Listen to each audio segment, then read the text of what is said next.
I got the moves. I got the moves. Oh, I'm making moves.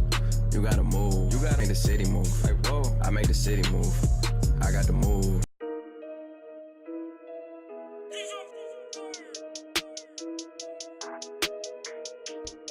I'm continuing on the NBA prediction series with my 2018 NBA awards.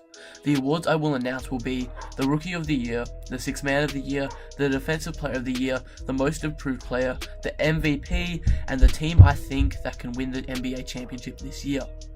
When announcing my award winner predictions, I will also give you an underrated player who I think can win the award. So there will be a player I think can win it and an underrated candidate. Before we start, shout out to the YouTuber Zruz. He makes amazing NBA content, so check him out. But with that out of the way, let's get right into this. Rookie of the Year, Ben Simmons. Ben Simmons came into the 2016 NBA draft as a pretty good player, but now he's brilliant.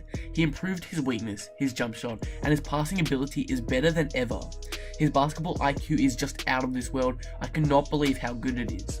He has been averaging 7 points and 7 assists in the Summer League and has been absolutely lighting up the court. Though Simmons missed all of last season, this has just helped him become a better player and made him more prepared for the NBA. He is 6 feet 10, but there are reports he grew to 7 feet tall. This size compared to other players is insane. He will be playing small forward, but be acting like a point guard, pretty much a second Giannis. I love Ben's game, and I think it will transition super well into the NBA. Underrated candidate, Kyle Kuzma. Kyle Kuzma is an extremely talented player, not only for his draft position, but across the entire draft class. Kyle Kuzma has been doing insane this preseason and in the Summer League. In the Summer League, he did extremely well, but there were doubts that Lonzo was giving him all his opportunities, and that's the only reason why he was good. But after the Summer League championship, where he put up 30 points without Lonzo and carried them to the win, I think that's when heads started turning. He's been putting up numbers of 19 points, 23 points, 27 points in a game this preseason, and he's coming off the bench. He is also extremely efficient, sometimes shooting 60+% from the field, yes, over 60%. In one game, he finished with 78% from the field. Are you kidding me? The man is absolutely insane. If he can continue doing this, then man, he is a no doubt Rookie of the Year candidate for sure. Sixth Man of the Year, Andre Iguodala. This was a really hard one to choose from, but I decided to go with Iguodala, and here is why. In my opinion, Andre should have won the award last year, but he failed to do so. He had some great numbers of 8 points per game, 4 assists per game, and 4 rebounds per game. Doing this on a stacked Warriors squad was even better, and I think he can do it again this season. The Warriors made no big moves this offseason that would reduce Andre Iguodala's role on the team. I think Nick Young is not better than Iggy, so he's safe there. All in all, if Iguodala just keeps doing what he did last season, then I see no reason why he can't be a candidate for the Sixth Man of the Year and win it. Underrated candidate, Enes Kanter. Now, Enes Kanter should be my Sixth Man of the Year, but after his trade to New York, I'm not sure whether he'll continue to be a Sixth Man or not, or if he'll start. I think he'll continue to be a sixth man though, because I don't think Porzingis will move to center. Enes Kanter is also really underrated for his role. Last season he didn't play for most of the season because he got an injury, but Enes Kanter is actually a fantastic player. In 2017 he averaged 14 points per game and 6.7 rebounds per game. This year he is on the Knicks, who have gotten rid of Carmelo Anthony and are now left with Porzingis as their star. Enes Kanter is going to have a bigger role off the bench and will have more minutes to shine. What I'm trying to say here is that with Enes Kanter on a bad team with little to no stars, his numbers will go through the roof simply because he is one of the best players on the team. That's why I can see him being a top 3 candidate for the Sixth Man of the Year. Defensive Player of the Year, Rudy Gobert. In a lot of people's minds, Rudy Gobert deserved this award last year, but this year Rudy Gobert has a bigger chance. With Gordon Hayward out of the picture, Rudy Gobert will be the #1 option on this team, so he'll get more possessions and more opportunities to evolve into a defensive beast. Last year he averaged 14 points per game with 13 rebounds per game and 2.6 blocks per game. Again, with Gordon Hayward gone and a bigger role on the team, these stats are going to improve, no doubt. I can see Rudy Gobert being an 18 and 15 type player and averaging 2.5 blocks a game or higher, and with these stats, he can win the Defensive Player of the Year. Even just slightly improving his stats would help him win it, since he came so close last year. Underrated candidate, Hassan Whiteside. Hassan Whiteside is a defensive beast, but for some reason flies under everyone's radar. He was in the top 5 for blocks leader last year and was the rebounding leader and somehow wasn't in the defensive player of the year discussion. He averaged 17 points per game, 14 rebounds per game and 2.1 blocks per game. If he continues these stats and continues to produce at a high level, then there should really be a case for Hassan Whiteside to win the defensive player of the year.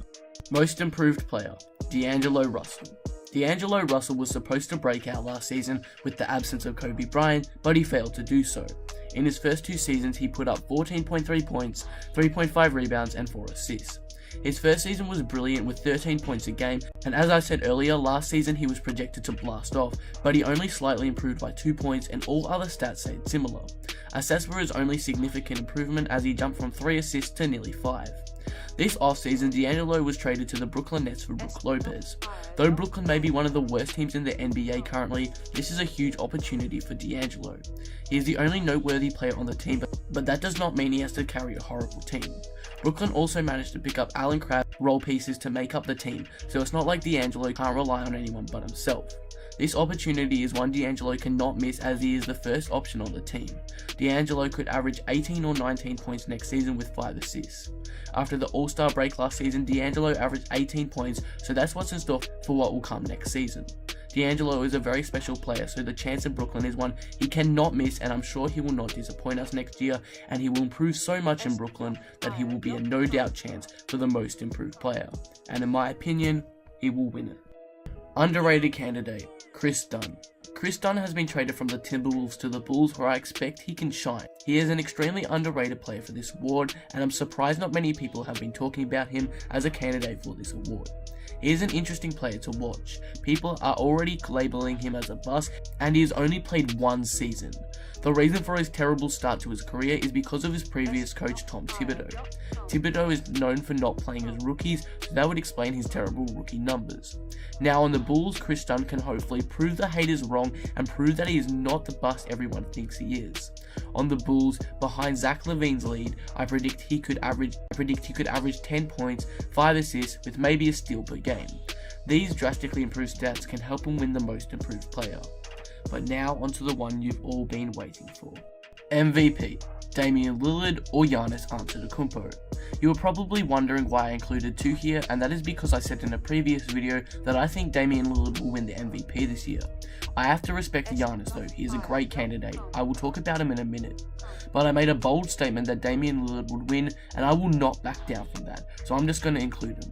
As I said earlier, I have already made a video on why Damian Lillard should win it, so a card will pop up now in the top right corner and a link will be in the description, so you can watch that video after this for my reasons behind it. I'm not going to go over it again, I have done it so many times. And before I talk about Giannis, I want to say that Giannis and Lillard are not co-MVPs. I just can't decide between them. But let's talk about Giannis. Giannis has started this season on fire. He's been absolutely dominating, averaging 38 points and 9 rebounds with 5 assists. That is absolutely absurd. He is not letting the Bucks down and is a serious candidate for MVP. The East is weaker, for one, so he has a better chance at a top 2 seed, now that Hayward's injured. Against the Blazers, Giannis finished with a career-high 44 points and came up super clutch. The Blazers had the lead and with possession. Then Giannis stole the ball and was fouled. Unfortunately, he missed both free throws. This made him really angry, so next possession, instead of intentionally fouling, he stole the ball off CJ McCollum and dunked the ball. Like, are you kidding me? The Blazers then called timeout, and when Yusuf drove in for the game-winning layup, Giannis blocked the hell out of it, and the Bucks won the game. I mean, come on. If his first 3 performances aren't enough to show you that he's the MVP, maybe even the next GOAT, then I don't know what's wrong with you. Giannis is just insane, man. That's all I can say. Underrated candidate, Kyrie Irving. This was originally John Wall, but I am very glad I waited for the regular season to start before making this video. Kyrie Irving just lost his partner in crime, Gordon Hayward, to a horrific injury that occurred on opening night. Curry is now the lone star on the team, and if he can somehow take this Boston Celtics squad to a top 2 or 3 seed, I think that will be enough to give him the MVP. He'll have the storyline behind him. Gordon Hayward is gone now, so he has to carry the team on his own. He'll have the stats. He's been averaging 22 points and 10 assists in the opening 2 games. I won't elaborate too much further, as I already made a video on this on why this is the most important season for Kyrie Irving in his career, which goes much deeper than this, so go watch that for a better analysis. And now, onto the team who I think will be the NBA champions. NBA champions, the Golden State Warriors. I'm sorry, but Golden State reign will continue for another year. Just the fact that they somehow improved over the offseason is just insane, and to be honest, their team is still so much better than all the other teams. Every other team in the league that has a big 3 or are close to being a super team all have flaws somewhere. For OKC, it's their bench. For the Cavs, it's the uncertainty around the team and contract issues. So this was just too easy. I just hope that next season, somehow, Golden State become worse and we will finally have an extremely competitive league back on our hands. There are no underrated contenders because I have already made a video on that last week with my man Josh Stevo, so check that out after the video if you haven't already. So what do you guys think of these predictions? Let me know in the comments.